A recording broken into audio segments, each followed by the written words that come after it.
Welcome to our comprehensive guide on fixing slow Windows computers. In this video, we will explore the common reasons for a slow Windows computer and provide solutions to these problems. One of the most common reasons for a slow computer is hardware problems. If your computer is old or has outdated hardware, it may not be able to keep up with the demands of modern software. Software problems can also cause your computer to slow down. Outdated software, malware, and unnecessary programs running in the background can all contribute to poor performance. Another common cause of slow performance is driver problems. Drivers are software programs that allow your computer to communicate with hardware devices. If your drivers are outdated or corrupted, your computer may not function properly. Registry problems can also slow down your computer.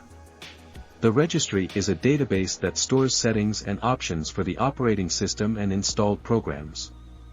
If the registry becomes cluttered or corrupted, it can cause performance issues. Fragmentation is another issue that can cause slow performance. When files are saved and deleted on a hard drive, they can become fragmented, meaning they are stored in multiple locations on the drive. This can slow down the computer's ability to access and read the files. Finally, a full hard drive can also cause your computer to slow down. When your hard drive is full, there is less space for the computer to store temporary files and perform other necessary tasks.